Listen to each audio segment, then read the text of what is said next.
Merci de m'accueillir ce soir. J'ai 45 minutes pour vous parler de design, de nouveaux modèles économiques, et puis essayer de 3 pistes pour vous, pour travailler autour de l'innovation et sur vos modèles économiques. Alors, je viens pas souvent ici, les Côtes d'Armor. La dernière fois, j'étais venu à l'invitation de Stéphane Dorowinski à Lamballe, c'était il y a 4 ou 5 ans. Et à Saint-Brieuc, je suis ravi d'être ici, parce qu'effectivement, c'est un merveilleux département, c'est très beau, j'y viens pas souvent, donc j'espère que j'y serai invité d'autres fois. Merci de vos invitations. Je vais vous parler de design. Alors, avant de définir en quoi le design est une discipline d'innovation, je vais vous donner une définition du design, parce que derrière le mot design, pour la plupart d'entre vous, design c'est des belles tables, des belles chaises et des belles lampes, tout ça est un peu superflu, tout ça est un peu cher, bien souvent,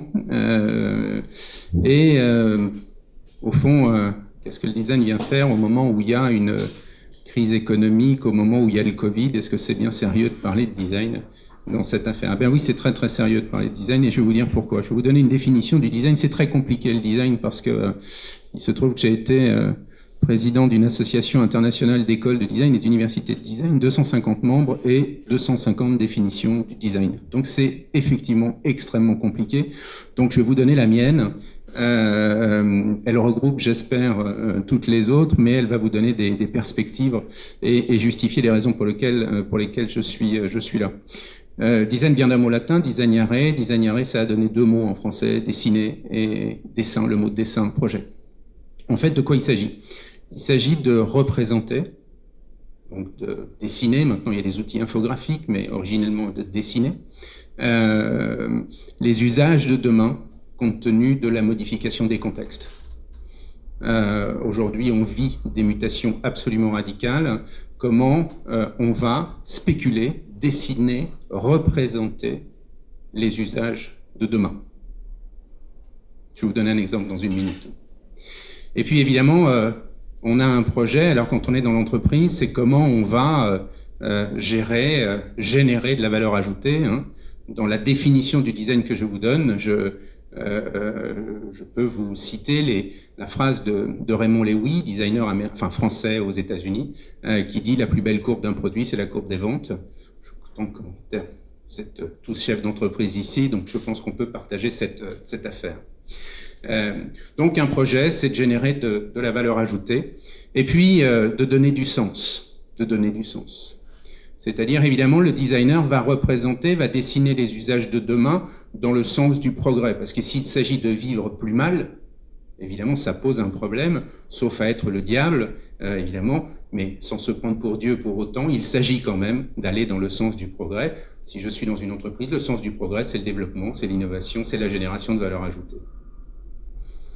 Alors, pourquoi c'est important de représenter cela et à quoi ça sert? Je vais vous citer l'exemple d'un travail que nous avions fait il y a quelques années avec France Télécom. Je cite systématiquement cet exemple parce qu'il est extrêmement révélateur de la puissance du design et en quoi le design se distingue dans une certaine mesure du marketing, ce à quoi on a été habitué et ce à quoi la plupart d'entre nous avons été formés. France Télécom est venu nous voir il y a une quinzaine d'années, nous a dit: voilà, modification d'un contexte technologique, on a tous de la vidéo et du son sur soi, et de plus en plus des enregistrements de son papa, de sa maman, de ses enfants, de sa tata, de son tonton, etc., et on en aura de plus en plus. Et si l'on mettait de la vidéo et du son sur les pierres tombales? À l'époque, c'était une incongruité, d'ailleurs ça l'est encore pour beaucoup d'entre nous, une incongruité totale. C'est-à-dire, il n'y a pas de son et il n'y a pas de vidéo sur les pierres tombales. À quoi ça sert la vidéo et le son sur les pierres tombales? En termes de marché, si on fait une étude de besoin, il n'y a pas de marché. C'est-à-dire, personne d'entre nous n'est déjà allé dans un cimetière pour aller regarder la télévision. D'autre part, les services municipaux ne sont pas... ils vont vous dire que nous, ça ne nous intéresse pas parce qu'on n'est pas réparateur de télé. Et puis, la mairie va vous dire ça coûte cher. Le travail du designer et la puissance du design, ça va être de représenter, de dessiner ce que cela pourrait être si d'aventure il y avait de la vidéo et du son sur une pierre tombale. À quoi cela pourrait-il ressembler? À quoi cela pourrait-il servir? Et on a là une spéculation qui rend réel, qui rend objectif et qui rend d'aventure acceptable. Et c'est à partir de ça que les entreprises vont pouvoir orienter, spéculer sur des développements stratégiques. On travaille en ce moment avec une ville, 6000 habitants, qui s'appelle Malicorne-sur-Sarthe, que vous connaissez peut-être, c'est-à-dire c'est entre Angers et Le Mans. Une ville qui se désertifie. Bientôt, il n'y aura plus de boulanger, il n'y aura plus de bar tabac, il n'y aura plus de café, il n'y aura plus de poste, etc. La ville est morte. Vous vivez ça ici, évidemment, dans votre département. On travaille avec cette ville sur la réhabilitation de cette ville. Pourquoi? Comment on pourrait faire en sorte que les gens qui prennent l'autoroute entre Angers et Le Mans prennent la bretelle pour visiter, rentrer dans Malicorne-sur-Sarthe? Est-ce qu'il n'y a pas quelque chose à faire sur la scénarisation d'un certain nombre de tombes, ciné, vidéo, son, pour réhabiliter un endroit de vie, un endroit touristique sur lequel on aurait le député de la Troisième République, le poète qui est enterré là dont plus personne ne se souvient, l'ancien directeur, chef d'entreprise de la faïencerie qui n'existe plus, etc., etc. Et on a là l'opportunité de créer de ce cimetière un lieu de mort, un lieu de vie. On est en train de le faire actuellement pour cette ville qui s'appelle Malicorne-sur-Sarthe. Et on voit bien là la puissance du design. En termes marketing, il n'y a pas de marché. Le fait de représenter rend réel, rend éventuellement acceptable. Alors moi, je me souviens très bien de la puissance de cette affaire, parce qu'à partir du moment où vous scénarisez cette affaire-là, vous vous posez la question pour vous-même, à quoi ça pourrait servir? Mon père est mort il y a 40 ans, est-ce que j'aurais souhaité que mon père me laisse un mot, me dise quelque chose? D'autant qu'en plus, pour ceux qui ont perdu leurs parents, on arrive à reconstruire intellectuellement la tête de ses parents, on est dans l'incapacité, sens ignoble, de reconstruire la voix de nos parents, intellectuellement.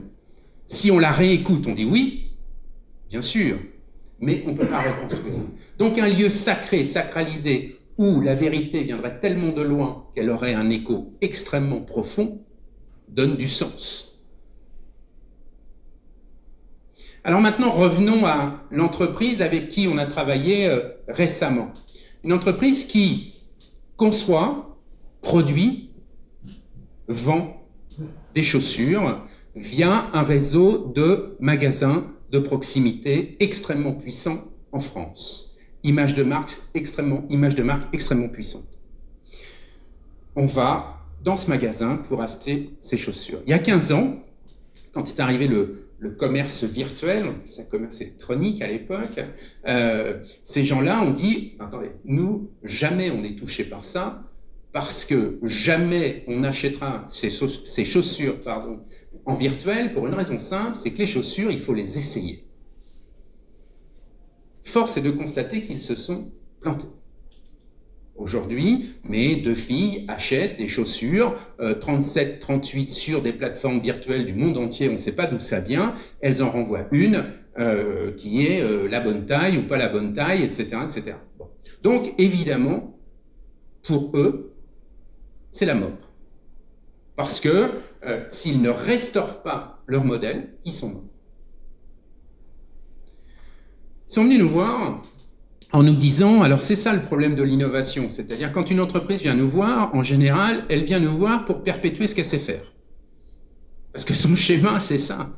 C'est comment je perpétue. C'est-à-dire qu'ils savent qu'il faut innover, mais ils ne savent pas dans quel sens, puisque s'ils savaient, ils l'auraient fait. Et donc, ils viennent pour perpétuer. Et il faut les emmener sur des chemins de traverse. Il faut les emmener sur des chemins de traverse. Et donc, on a fait avec eux les chaussures connectées. Qu'est-ce que c'est qu'une chaussure connectée? Il n'y a pas de marché pour les chaussures connectées. Ça n'existe pas, il n'y a jamais eu un besoin pour les chaussures connectées. savez jamais, vous n'êtes pas levé un matin en disant, tiens, si ma chaussure, elle était connectée. Bon. On leur a fait une chaussure connectée, on s'est posé la question de à quoi ça pouvait servir qu'une chaussure connectée. Puis on a commencé à dessiner, à représenter, à faire des scénarios utilisateurs de ce que c'est qu'une chaussure connectée. Et on s'est dit, effectivement, par porosité de la peau, on va pouvoir avoir toutes les informations sur la santé de la personne qui porte les chaussures. La pression sanguine, le rythme cardiaque, et puis on peut tout imaginer derrière, on peut spéculer, les triglycérides, les gamma-GT, c'est en temps réel. Auquel cas, c'est très intéressant. Alors, ça pose d'ailleurs le problème du rapport au médecin, hein, c'est-à-dire qu'aujourd'hui, vous avez la grippe le mardi, vous diagnostiquez que vous avez la grippe, vous allez chez le médecin. C'est-à-dire c'est vous qui déclenchez l'acte médical, sauf si vous tombez par terre et que vous ne l'avez pas fait exprès, qu'on vient vous ramasser. Mais pour la grippe, c'est ça. Bon, c'est-à-dire, vous sentez que vous avez de la fièvre, vous allez voir le médecin. Bon.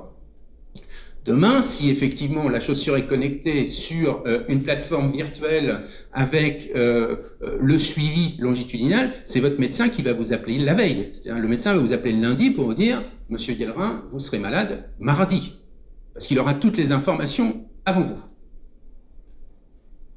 Donc ça change un peu tout sur le rapport au médecin. Bon. Mais pour revenir à l'entreprise de chaussures, l'entreprise de chaussures est en train de se dire, chaussures connectées, bon, notre métier dans la technologie, mais on va travailler avec quelqu'un qui est capable de nous connecter cette affaire-là, mais ça nous pose le problème du modèle économique, cette affaire-là. Parce que demain, mon métier, c'est plus nécessairement de concevoir, de fabriquer et de vendre des chaussures, mais c'est de concevoir, de fabriquer et de donner les chaussures.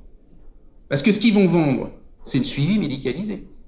Et donc, ils sont en train clairement de se poser la question d'un nouveau modèle économique autour de ce qu'ils savaient faire le mieux, c'est-à-dire fabriquer des chaussures. Et ils viennent de créer une filiale qui s'appelle Yvonne, donc vous saurez que la boîte s'appelle Eram, Yvonne, qui est une chaussure connectée qui détecte les pertes d'équilibre des personnes qui les portent. Avec un marché pour les personnes âgées extrêmement important. Alors pour le moment, l'expérience est embryonnaire, ils ont créé ça l'an dernier, mais il y a là l'opportunité d'une innovation et l'opportunité d'un changement de modèle. Et on a beaucoup d'entreprises qui viennent nous voir dans ce registre-là. Je vais citer celle que vous connaissez. La Maïf vient nous voir. La Maïf dit on a un problème avec l'assurance de voiture. Pour une raison très simple, c'est que demain, les voitures, elles sont sans chauffeur. Elles sont téléguidées. Si ça se trouve, il n'y a plus d'accident. S'il n'y a plus d'accident, il n'y a plus d'assurance. Je suis mort. Donc, dites-moi ce que c'est qu'une voiture sans chauffeur, dites-moi ce que l'on fait dedans si d'aventure il y a des choses à assurer, avec des changements de société extrêmement importants. Hein. C'est-à-dire que aujourd'hui, vous habitez à 20 km d'ici, vous venez en voiture, vous ne payez pas vos salariés pour les 20 minutes qu'ils ont passées dans leur voiture. Demain, vous les paierez, puisque les voitures seront équipées comme des bureaux, puisqu'on n'aura plus besoin de les conduire. Si ça se trouve, effectivement, le simple fait de monter dans sa voiture, ce sera déjà du temps de travail. Ça change un peu tout, quand même. Bon. Mais revenons à la Maïf, c'est qu'est-ce que je peux assurer dès lors qu'il y aura des nouveaux usages de cette affaire-là. En ce moment, on travaille pour Renault sur des trottinettes embarquées. La question de Renault aujourd'hui, les gens avec qui on travaille, c'est plus la voiture, c'est la mobilité et comment on fait le dernier kilomètre, ou les 2 derniers kilomètres, ou les 3 derniers kilomètres, si on laisse sa voiture en périphérie de la ville, puisque on n'a plus le droit de circuler en voiture en ville. Enfin, vous connaissez tous cela. Voilà pour la Maïf. La Poste vient nous voir en nous disant « C'est quoi mon métier ?» La Poste, 150 ans de savoir-faire industriel, de tri du courrier. Champion du monde du tri du courrier. Et pour les gens de ma génération, la Poste, c'était la seule entreprise au monde qui était capable de vous piquer un courrier à Strasbourg à 17h le soir et de vous le délivrer dans un village des Côtes-d'Armor le lendemain matin à 7h. Il n'y avait pas une entreprise au monde qui savait faire ça. Bon.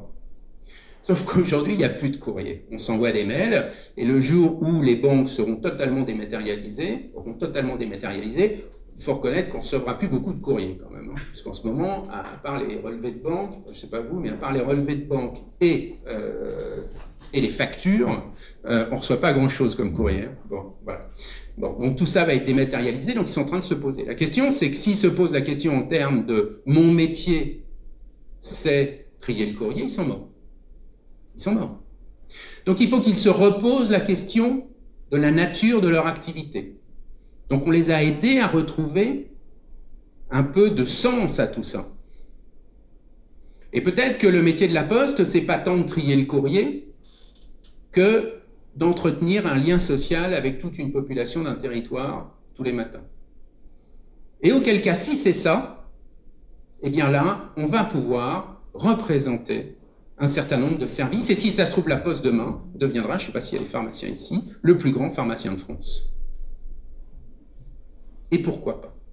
Donc vous voyez bien la puissance du design qui consiste à représenter les usages de demain en fonction des mutations de contexte technologiques, industriels, moraux, etc., etc. Alors en ce moment, c'est pain béni pour les designers parce qu'on vit des mutations extrêmement radicales et extrêmement rapides. Alors ça rend évidemment la gestion des entreprises extrêmement compliquée parce que les entreprises sont obligées de s'adapter radicalement à ces modifications-là. Alors il y a des modifications de fond. Modification de fond, c'est le déclin des valeurs de la morale. Il y a 50 ans, je rentre dans un restaurant, je glisse sur une frite, ma mère me met une gifle et me dit « Christian, fais attention où tu mets les pieds ». Il n'y a pas de juridique là-dedans. Hein. Fais attention où tu mets les pieds. Bon. Et elle m'apprend la responsabilité, le même jour, elle m'apprend la liberté, c'est-à-dire si tu fais attention où tu mets les pieds, tu pourras aller où tu veux. 50 ans plus tard, je rentre dans un restaurant avec ma fille, elle glisse sur une frite, je demande $1 million au propriétaire du restaurant, c'est-à-dire le juridique a pris la place de la morale. Et on est tous, il se trouve, je gère une école avec 300 salariés, on est tous contraints de cela, c'est-à-dire qu'aujourd'hui, systématiquement, on règle les conflits via le droit et non plus via la morale. D'autant qu'au même moment, les valeurs du sacré sont en train de s'effondrer. Hein, c'est-à-dire les valeurs du sacré, c'est-à-dire les valeurs pour lesquelles on entendrait se sacrifier, sont dans les pays occidentaux en train de s'effondrer. C'est-à-dire que aujourd'hui, les valeurs pour lesquelles on se sacrifiait dans l'histoire, c'était la religion, la patrie. La religion, la patrie, j'en oublie un, et voilà. Et le seul qui nous reste aujourd'hui, c'est la famille. La famille pour laquelle on pourrait se sacrifier.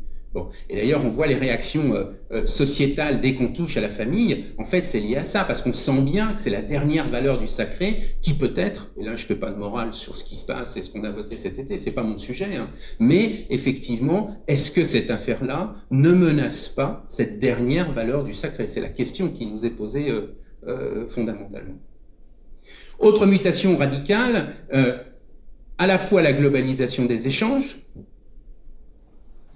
et liée à la révolution digitale.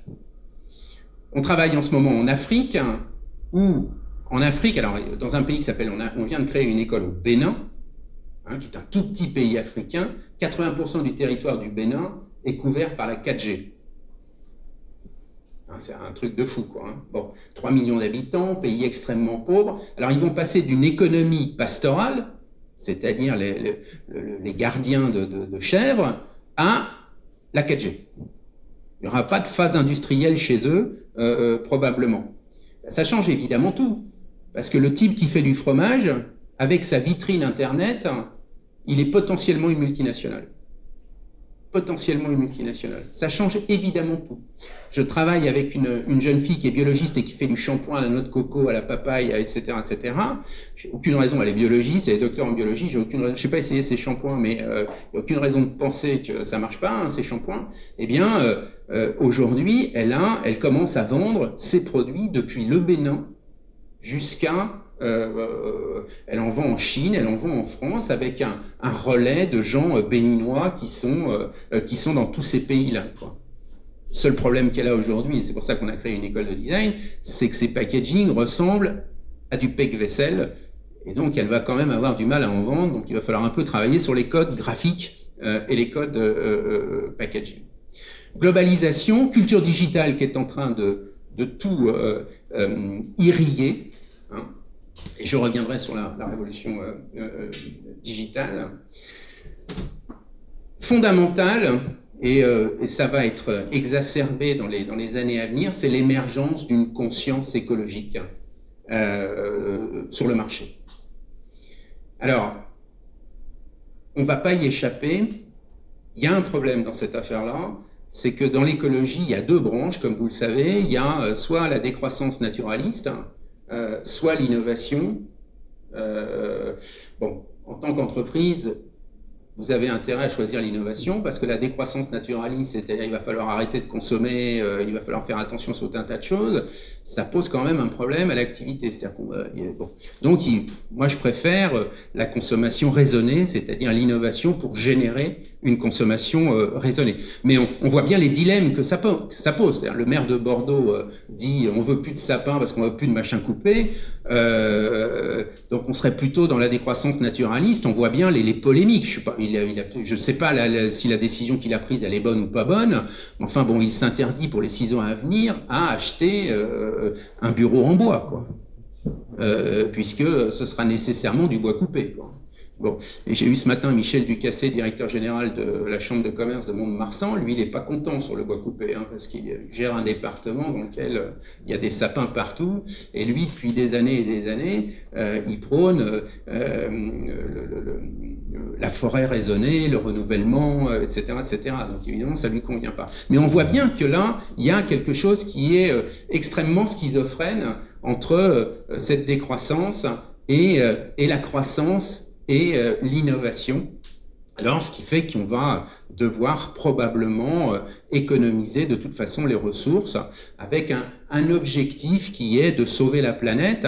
Alors, l'émergence dans un contexte extrêmement anxiogène, puisqu'on nous promet la fin de la planète, réchauffement climatique, dans une échéance de temps qui est assez proche, quoi, quand même. C'est-à-dire c'est très anxiogène, cette affaire-là. Parce que, moi, sincèrement, j'ai 59 ans, donc dans 100 ans, ça ne me concerne pas beaucoup, la fin de la planète, mais ça concerne mes enfants, parce que mes enfants de 20 ans, ils vont peut-être vivre 120 ans. Donc c'est extrêmement anxiogène, c'est-à-dire qu'on est en train de spéculer là sur une fin de planète dans la génération suivante. Voilà. Donc il va falloir qu'on prenne ça en charge. Enfin, mutation radicale qui va arriver et sur lequel je voudrais que vous vous interrogiez, parce que tout ce que je viens de dire, vous le savez. Sur les robots, peut-être pas. Sur les robots, peut-être pas. La question qui nous est posée, nous designers, vous, entreprises, etc., c'est qu'est-ce qui se passe quand les robots seront plus intelligents que nous? C'est-à-dire, on a une question là d'humanité à se poser la question de qu'est-ce que c'est qu'un humain dès lors que les robots seront plus intelligents que nous. Alors je vous la fais courte.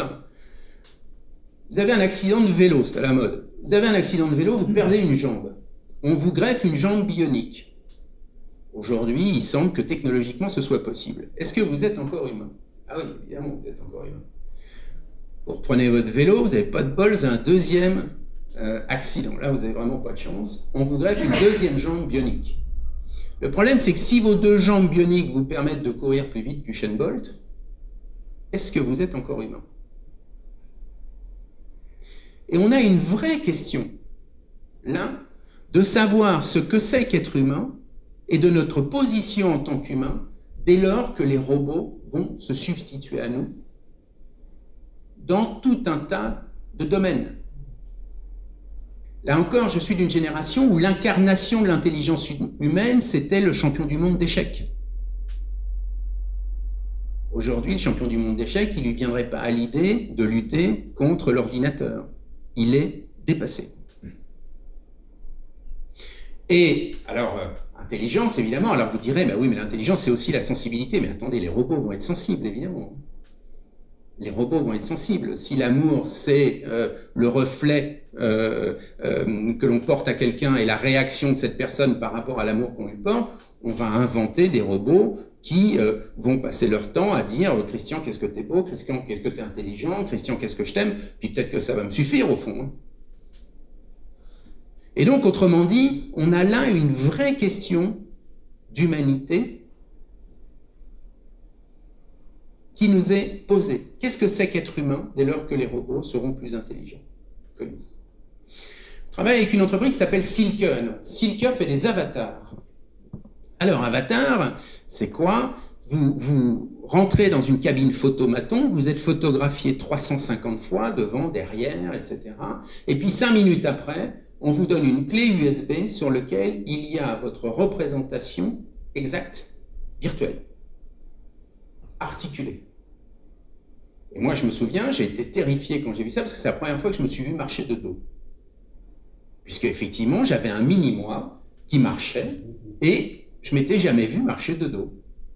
Bon. C'était pas terrible, d'ailleurs. Mais ça m'a pas plu comme expérience. Ça m'a pas plu. Bon. Eh bien, qu'est-ce qu'on va faire de ça? Alors, ils sont venus nous voir en disant, le problème, c'est qu'on ne sait pas quoi faire de ça. Technologiquement, on sait le faire, mais on ne sait pas quoi en faire. Alors, évidemment, ils ont quelques idées. C'est-à-dire qu'on va prendre votre mini-moi, là, puis on va vous mettre dans des jeux vidéo. Et puis, vous allez faire FIFA 2020, et puis vous allez jouer au Football Club de Barcelone avec Messi, avec Suarez, etc. Vous serez ailier gauche, et puis en fait, c'est vous vous allez courir, etc., etc. Je lui ai dit, écoute, c'est bien joli, mais enfin, moi, j'ai passé l'âge de ces trucs-là. Et puis, on a travaillé sur la représentation de à quoi cela pourrait servir. Demain, vous voulez acheter 3 chemises blanches. Vous n'allez plus aller au magasin. Vous allez envoyer votre avatar qui va aller sur une plateforme commerciale virtuelle, rencontrer d'autres avatars pour acheter les 3 chemises qu'on vous livrera dans l'heure. Évidemment.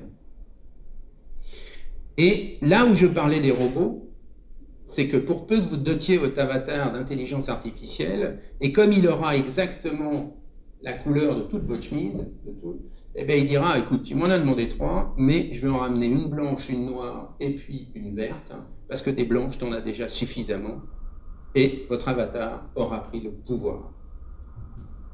Évidemment. Et quand je vous dis ça, la technologie est là. C'est évidemment avec cela que l'on va vivre demain.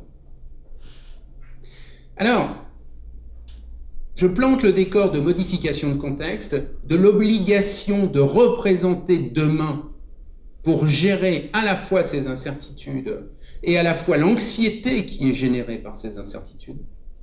Parce que dès que vous représentez, vous rendez réel et d'aventure, vous rendez réel, objectif et d'aventure acceptable. C'est-à-dire, quel est le monde que vous voulez vivre, dans lequel vous voulez vivre demain, pardon.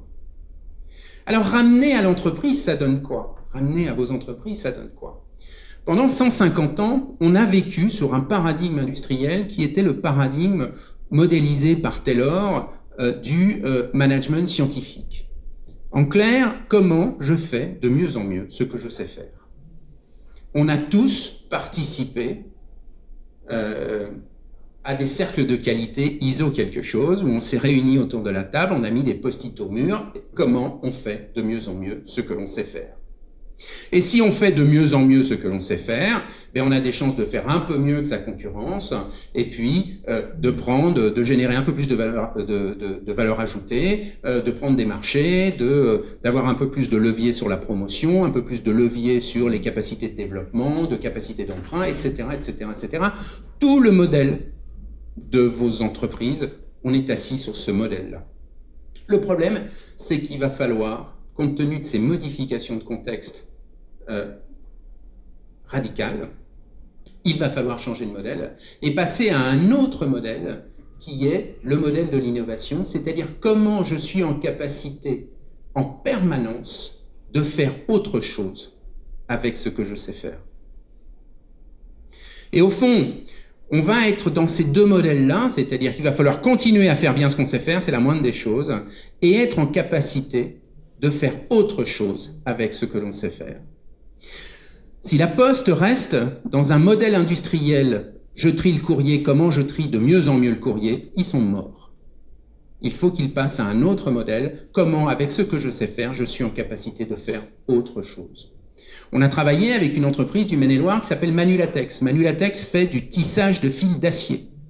Ils font des gants de boucher, des cottes de mailles de boucher. Et ils sont champions du monde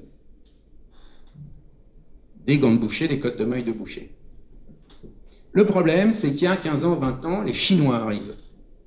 Alors vous vous souvenez, il y a 20 ans, il y a 30 ans, 25 ans, on disait les Chinois, bon, c'est des rigolos, ils débarquent, ils vont jamais faire aussi bien que nous. Nous, ça fait 100 ans qu'on fait ça. Bon, force est de constater, si vous êtes allé en Chine, avec des usines ultramodernes, ils font aussi bien que nous, enfin, peut-être pas dans tous les domaines, voilà, mais ils font aussi bien que nous, et ils le font moins cher. Et tant que le pétrole sera au prix où il est, ça coûtera moins cher d'aller les faire là-bas et de les faire venir, évidemment, quoi. Évidemment. C'est Bernard Maris qui est mort dans les attentats de Charlie, qui disait si on veut éviter les délocalisations, il faut que le baril de pétrole il soit à $500 le baril. Auquel cas, il n'y aura plus de shipping entre les pays et ça relocalisera immédiatement. Bon. Alors moi, je ne sais pas, je ne suis pas économiste, je ne sais pas s'il convient de faire ça, mais enfin bon. Comment ne pas l'entendre sur le sujet. Et donc, Manulatex, eh bien, est concurrencé par les Chinois. On est allé les voir et on leur dit, bon, la question, c'est pas tant les gants de boucher, les cottes de mailles de boucher, parce qu'ils sont venus nous voir en nous disant, faites-moi des gants de boucher plus jolis. Bon, c'est l'école de design, quoi. On a dit, attendez, si on vous fait des gants de boucher plus jolis, immédiatement les Chinois vont piquer le catalogue, ils vont les faire aussi jolis que les vôtres. Il n'y a aucune raison. 2 coups de cuillère à peau, c'est terminé cette affaire. Et donc on a commencé à travailler, qu'est-ce qu'on peut faire avec du tissage de fil d'acier. Et on a fait des habillages de lumière, on a fait des habillages d'open space, on a fait des rideaux en tissage de fil d'acier pour séparer les open space, des outils de décoration intérieure, des rideaux de décoration intérieure pour les boîtes de nuit, pour les restaurants, etc., etc. Ils sont devenus un acteur de la décoration intérieure. Mais alors ça a posé un vrai problème, parce que quand on leur dit, vous êtes dans la boucherie, puis demain matin vous allez faire art et décoration, ils vous disent, mais t'es zinzin. C'est pas possible, ça se peut pas. Et en particulier, les commerciaux et le responsable marketing, c'est pas possible pour eux. Pourquoi c'est pas possible? Parce qu'ils viennent de la boucherie. Ils ont été embauchés parce qu'ils connaissaient parfaitement le domaine de la boucherie. Ils connaissaient tous les directeurs d'abattoirs. Et dans leur portefeuille de compétences, en fait, c'est ça, la compétence. C'est la connaissance du marché des boucheries. Donc, si vous leur dites demain matin, tu vas tenir un stand à la Design Week à Milan, tu rigoles, enfin, je veux dire, c'est pas ça. Et donc, on voit bien cette difficulté à muter. Comment je suis en capacité de faire autre chose, et on voit bien cette difficulté à muter. Et là, le design est extrêmement pertinent parce que le design, il représente, c'est-à-dire à partir du moment où vous montrez ce que pourraient être les produits et des produits différents, ils deviennent réels, donc ils deviennent préhensible, compréhensible et d'aventure acceptable.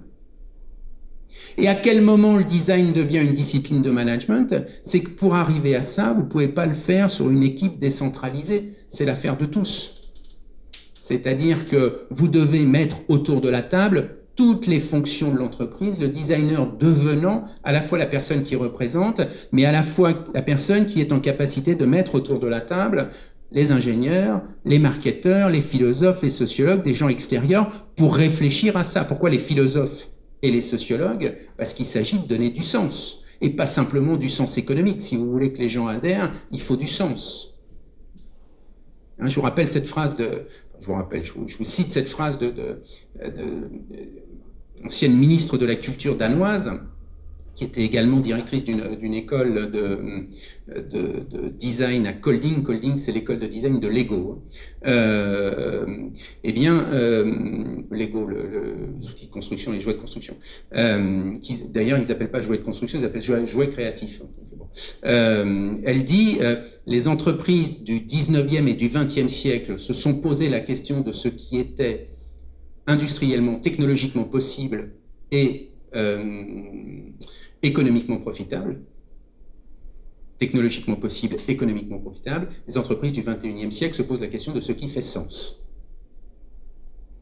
Et là, le design fait sens, c'est-à-dire la représentation d'un projet pour l'entreprise, mais d'un projet sociétal derrière. Et là où on a un défaut de morale, on a une opportunité, c'est l'écologie. C'est-à-dire comment on se sert de cette formidable émergence d'une conscience écolo pour donner du sens à l'ensemble de nos activités.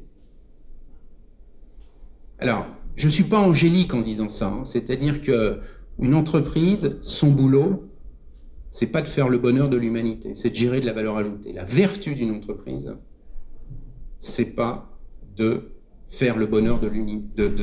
Moi, je suis un peu le bonheur de l'humanité. Moi, je suis toujours, j'ai vu qu'il y a des responsables RSE ici, donc je vais être prudent, mais je suis toujours un peu dubitatif sur cette responsabilité sociétale de l'entreprise qui serait quelque chose qui viendrait... Non, la vertu d'une entreprise, c'est de gérer de la valeur ajoutée. C'est ça la vertu d'une entreprise. Et je vais vous dire pourquoi je pense ça. Pour une raison très simple, c'est qu'aucune entreprise, jamais, n'a vendu un produit par devoir. Toujours par intérêt. Toujours par intérêt. C'est une évidence. Donc, ne soyons pas angéliques sur cette affaire-là. Par contre, on peut le faire conformément à la morale et on peut le faire conformément à un marché qui réclame de donner du sens, qui réclame l'économie des ressources, qui réclame l'économie circulaire, qui réclame le retraitement, etc., de travailler à ressources constantes, etc., etc. Évidemment. Vous savez, c'est dans Emmanuel Kant, dans Métaphysique des mœurs, le livre 1, où il parle du petit cordonnier qui vend des chaussures. Et puis à un moment donné, il se dit, mais il y a certains clients, je pourrais les voler, je pourrais vendre ça plus cher, quoi. Bon. Et en fait, il décide de ne pas les voler. Et il décide de ne pas les voler parce que s'il vole les clients ne reviendront pas. Et la conclusion de Kant, c'est de dire, est-ce que le petit cordonnier, il ne vole pas ses clients par morale, ou est-ce qu'il ne le fait pas par intérêt? La conclusion de Kant, il le fait évidemment par intérêt. Parce que sinon, les gens ne reviennent pas. Donc ne nous trompons pas sur la fonction de l'entreprise. Aucune entreprise n'a jamais vendu un produit par devoir, toujours par intérêt. C'est ça sa vertu. Bon. Modification du paradigme industriel. Deuxième chose, modification des paradigmes marketing. Aujourd'hui, on vit et on va continuer de vivre. Et en ce moment, on espère tous une relance de la consommation post-Covid, etc. Donc c'est difficile de tenir ce discours-là. Mais il n'empêche qu'on est sur un trend où tout ce qui va être renouvellement du marché et des biens de grande consommation va être remis en cause.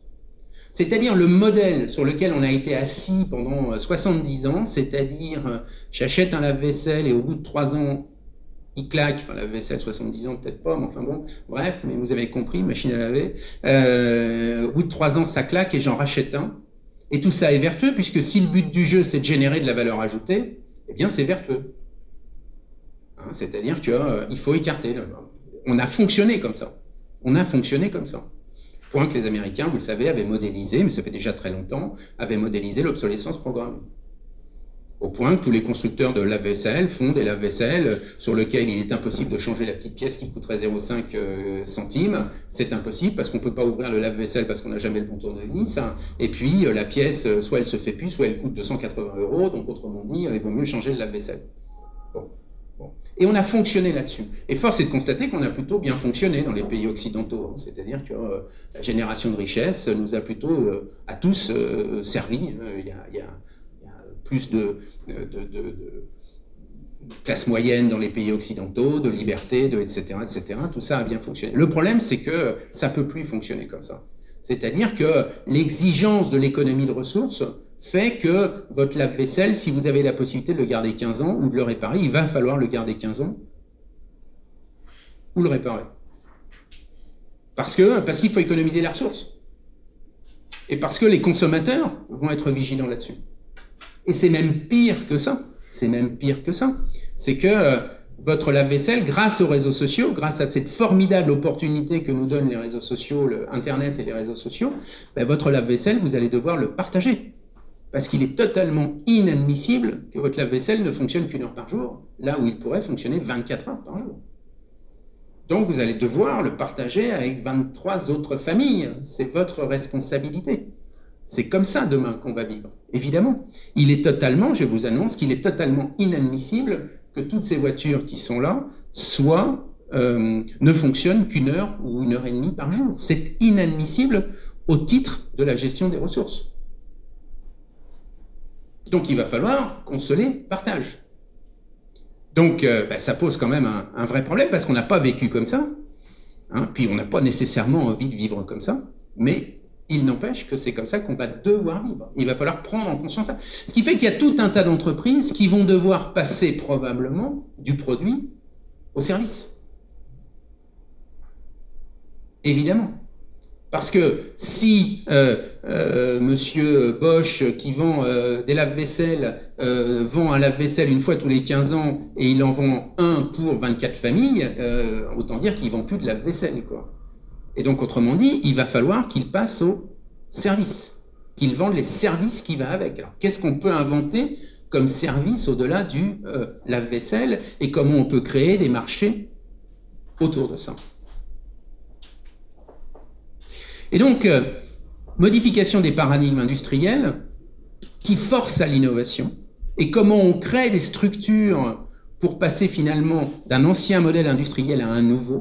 C'est-à-dire comment je mets l'ensemble de mes salariés dans une configuration à innover et à changer de métier. Et c'est extrêmement compliqué parce que tout changement est anxiogène. Hein, c'est-à-dire quand vous expliquez aux gens de Manuatex que demain ils vont faire autre chose, ils vous disent non, pas possible. Parce que c'est anxiogène, parce qu'on est projeté dans l'inconnu.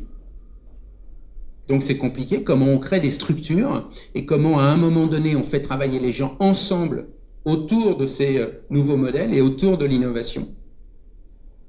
Et puis, profonde modification marketing qui va totalement changer la nature des marchés.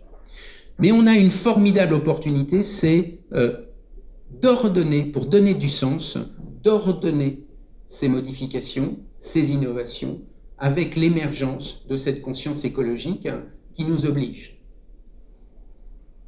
C'est-à-dire, il va falloir qu'on se pose la question de comment on sauve la planète et comment on sauve l'humanité. Je reviens sur mon histoire des robots, si d'aventure les robots deviennent plus intelligents que nous. Ce qui me paraît très important. Alors pour conclure, parce qu'il faut que je conclue, j'avais d'autres exemples à vous donner, mais sur la puissance du design, un seul exemple, sur la puissance du design et la possibilité de représentation. On a un laboratoire à Nantes qui s'appelle le laboratoire Food Design. On se pose la question de qu'est-ce qu'on va manger demain, avec un enjeu extraordinaire qui est comment on va nourrir 10 milliards d'habitants quand même.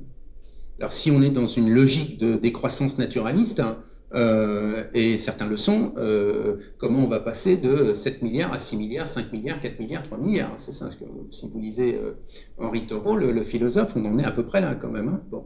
Et Henri Thoreau est philosophe du temps passé, mais qui a écrit un formidable livre autour de la décroissance naturaliste qui s'appelle Walden ou La vie dans les bois, je crois. Bon. Ou alors, on se pose la question de l'innovation et l'innovation dans l'alimentaire. Et se pose un problème de représentation des aliments. C'est-à-dire comment on passe de la viande. Je ne sais pas s'il y a des gens ici qui font de la viande, mais aujourd'hui, il y a un vrai problème de représentation de la viande, très, très clairement. C'est un vrai problème. Mais là, j'allais parler des insectes, c'est-à-dire en clair, comment on va passer de la viande aux insectes. Et là, c'est un vrai problème de représentation. C'est-à-dire, vous prenez une crevette, c'est très vilain. Vous prenez un cafard, c'est très très vilain. Les deux sont extrêmement vilains. Ils vous posent aucun problème de manger la crevette. Le cafard, vous n'y êtes pas prêt encore. Ça va mettre un peu de temps. Donc la question, c'est comment on représente les cafards pour qu'ils deviennent effectivement acceptables d'en manger. Hein. Et ça, c'est pas les biologistes Les biologistes, ils vous disent si c'est possible et si c'est sain de manger le cafard. Mais dans la représentation du cafard, là, on voit toute l'importance du design. Je voudrais conclure avec cette phrase d'un philosophe qui s'appelle Emmanuel Levinas et qui travaille sur la morale et sur l'éthique. On est toujours en train d'affronter, de confronter ce qui est de l'ordre de la morale et de ce qui est l'éthique. je vous fais court, la morale c'est Dieu, c'est-à-dire c'est les choses qui nous dépassent. Hein, et je trouve que nous vivons dans un monde où l'absence de morale commence à nous poser problème, l'absence de Dieu. Personnellement, je ne crois pas en Dieu, mais le fait de ne pas avoir, à un moment donné, de ne pas être en capacité de concevoir que quelque chose nous dépasserait, est extrêmement angoissant. Et d'ailleurs, sur le Covid, c'est extrêmement intéressant parce que sur toutes les grandes épidémies historiques, à un moment donné, il y avait Dieu, on disait c'est Dieu, qui vient châtier les humains, etc., les punir de je sais pas quoi, etc.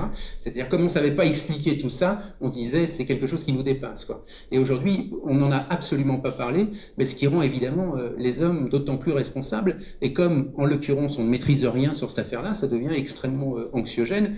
On peut même plus faire confiance à la science. En ce moment, puisque les gens s'écharpent, les épidémiologistes s'écharpent sur les plateaux, et on ne sait même pas, ils sont dans l'incapacité finalement de nous dire ce qu'il conviendrait de croire, ce qui est quand même absolument incroyable dans cette affaire. Bon.